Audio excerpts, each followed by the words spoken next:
Guys, gagawa ko ng fruit salad, my own version. So, iba-ibang prutas yung nandito, kaya lagyan na natin ng parang manila.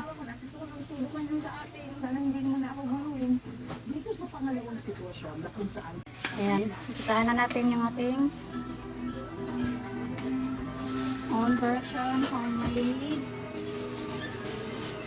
fruit salad. thank you so much mga kapuso kung nagustuhan niyo po ang Sari-saring prutas to guys.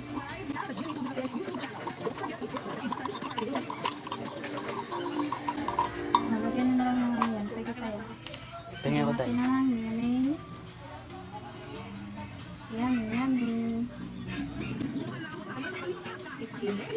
Sa'yo na lang pala yan. Natin. Iniyapan ka pa siya.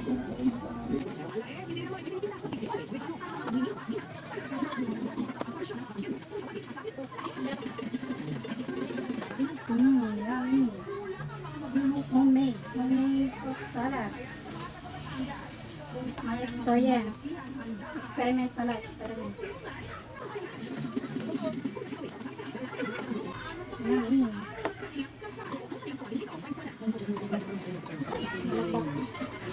Sayang. Sarap.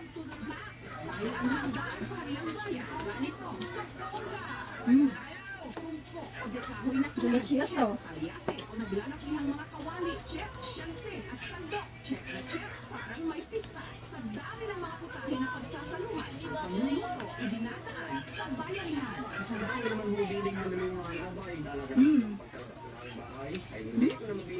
Pakwan. Pinya.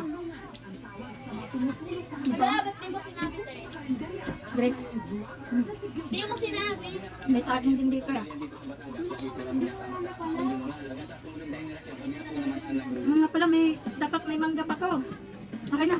Walang papalagay. Yeah. Mangga. Kulang kasi kanina ng mangga. Please. Dapat complete recipes. Manunulungan sa mga ikakasal. Sa halip kasi na umuha sila ng tao tutulong Yummy. ng 500 pesos kada tao. Ang mga manunulungan, libre. Kamag-anak din kasi nila ang mga nag-volunteer. Nag-iisa na po sila mag-isip na kinukulang man din ang kargo, kailangan po ng mga table. At bilang pasasalamat ang mga manunulungan, syempre, may pasyaron o kabalot. Pagkatawa po naman gamit yung handa. Yung anak po ay para sa bahay din dito mga ipapadyos. Pero bukod po ay wala naman po na. Ayan. Dito naman sa bayan ng Saluan, dito pa rin sa Batangas, ang aming team na imbitahan din sa Baysang Complete recipes na to, na guys. si John at ang kanyang bride na si Juna. Complete recipes fruit salad. Sa biyernes pa ang kasal, pero whisper sila, abangan na ang Ibukas na natin itong ano para mas creamy. sa pagtatay ng pagkakang baon at lutuin at gagawin pa sa akin.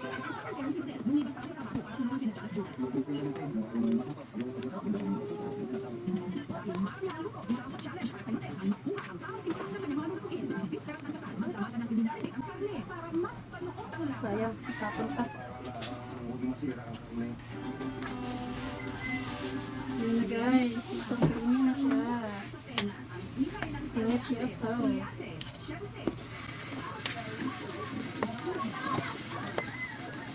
Yum.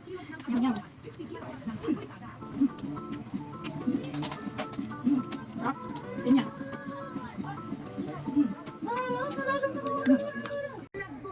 My own version experiment. Yung komento na dyan. Fruit salad.